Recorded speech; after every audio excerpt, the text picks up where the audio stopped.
Today, I am here with Brandy. She is the owner of Urban Air Adventure here in Coon Rapids. I met Brandy through the Chamber of Commerce, which I've talked about before, which we see each other at a lot of events. Oh, yeah. And I really like hearing from Brandy and hearing what they're doing. And this is just one of their businesses. So hopefully we'll get to do some more.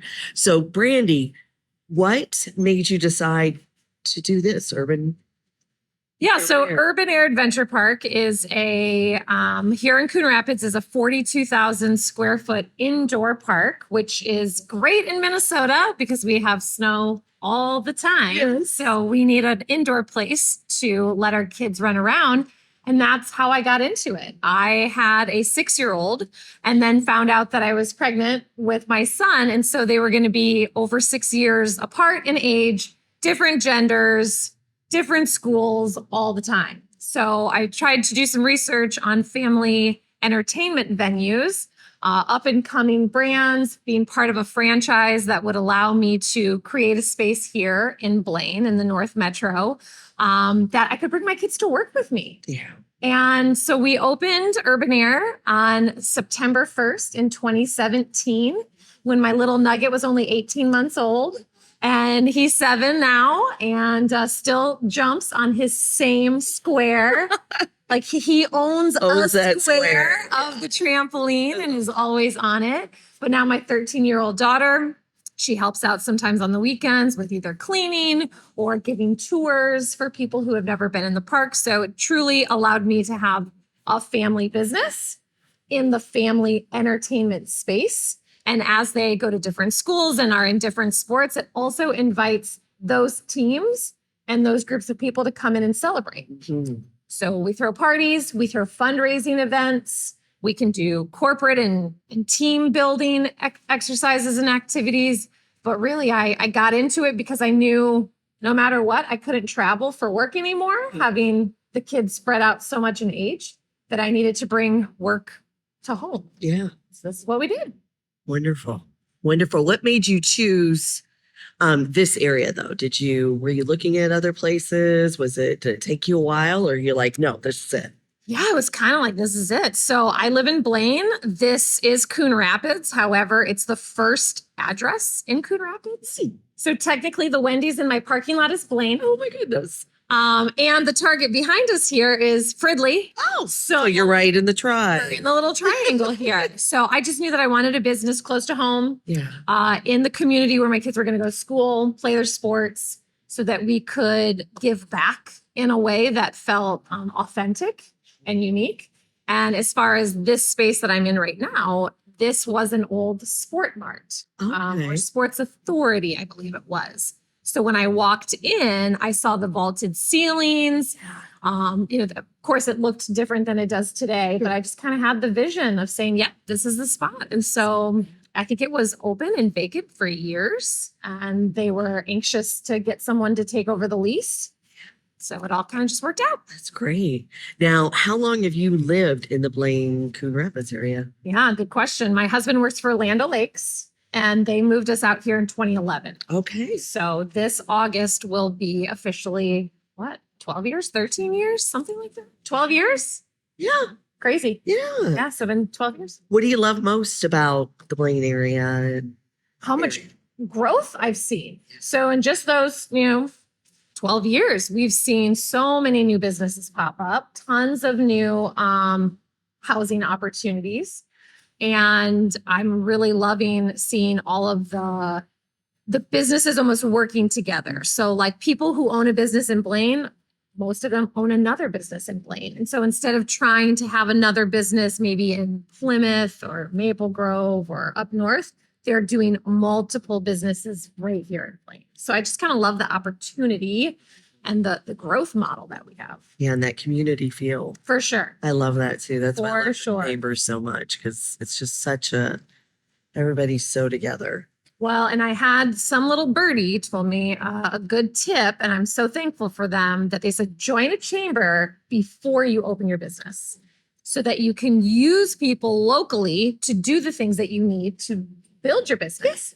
So we use chamber connections for our signage and marketing, for our lights, for our HVAC, everything I could. And so I was in the chamber a full year and a half before we ever even opened the doors here. That's really wonderful. Yeah, so I got to support other local business owners here. Yeah, that is awesome. Good. That is awesome. Is there anything that's like surprised you about owning this business here? I think the perception of wealth is interesting, because what I don't think people realize is that you give everything you have to invest in something, and you really don't make a dollar from it until you sell it to someone else. And so I think that's been interesting, is to have, especially my kids, kind of grow up with this mom who owns this business, and wow, you guys just must be rich. Mhm. That's not how that works, right? That's not how that works. So it's been interesting to kind of be patient. And as a driver, I'm used to bringing home a paycheck to help with things. And all of mine went into this. And so someday when I decide this isn't what I want to do anymore and I decide to sell it, that's when I'll actually get paid. Yeah. So that's been interesting. I think the other thing too is that we've been able to change people's perspective on what the importance of play is, right? So we live in such a digital age where everything's on a screen, every kid has an iPad, everyone's on a laptop all day, and there's a different sense of the word play with that. So here you are sweating. You are using your body to jump or climb or soar through the air. We have a zip line.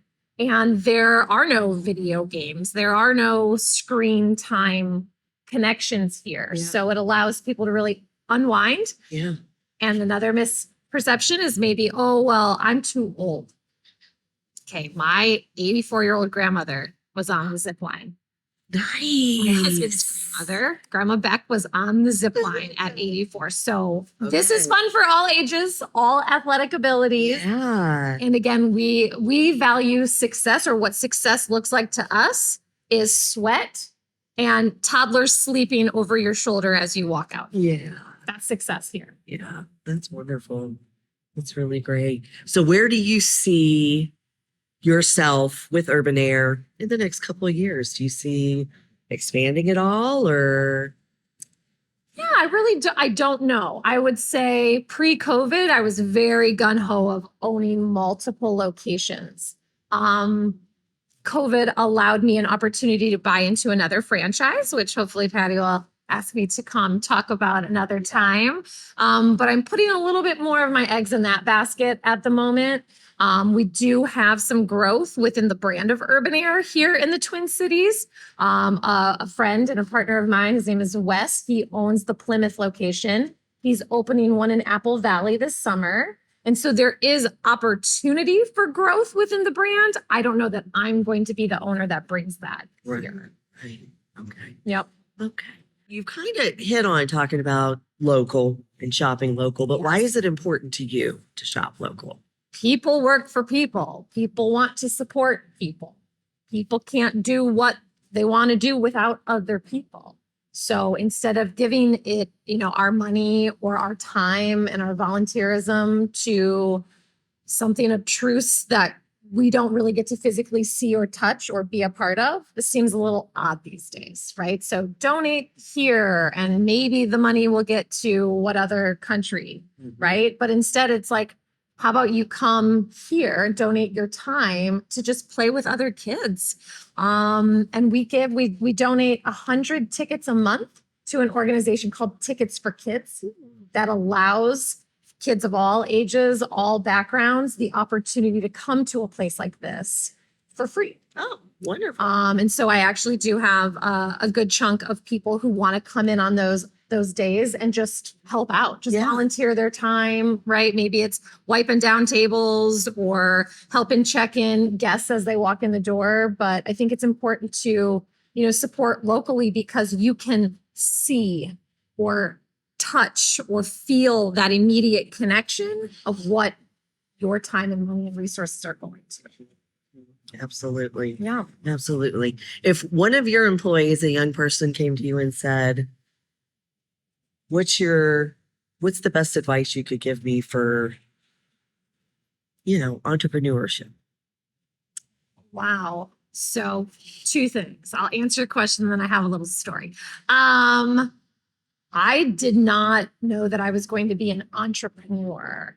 I thought I was going to eventually work for myself, but I didn't think about it in a way of owning the business that I actually work in, right? So I would say the advice is you create your own destiny. And if you're worried about, what job would I be good at, then just soak it all in, right? Get a part-time job in 3 different industries to figure out where you feel like you fit best. How can you use your strengths? How can you connect with the other people? And then maybe that will lead you to other opportunities or other people that could create the job that's right for you.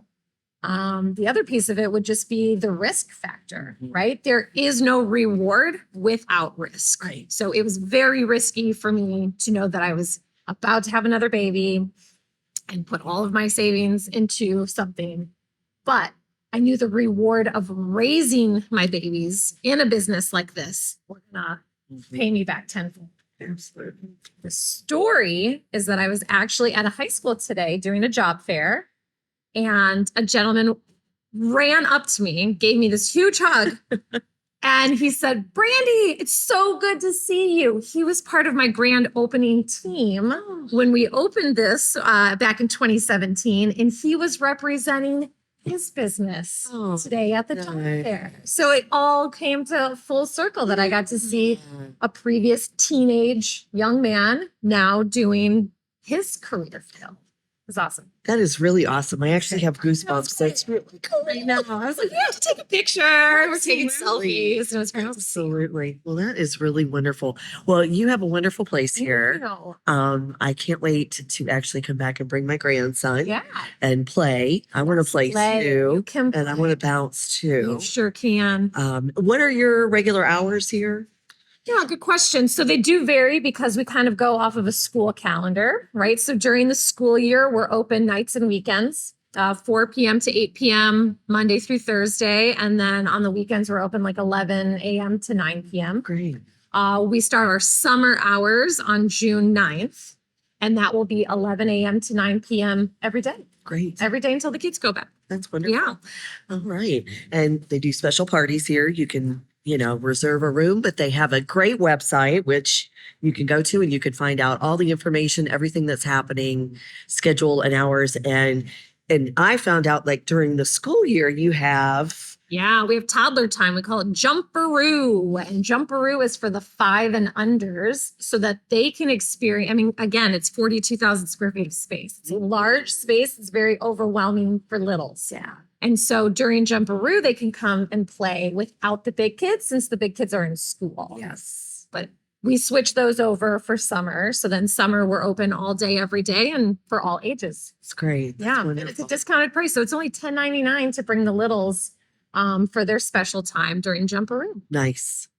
Wonderful. Yeah. Well, thank you so much. I really appreciate you taking time out of your busy schedule Thank you. to do this. And I look forward to interviewing you again on our other business. Awesome. Thanks, Patty. Thank you. Bye, everyone.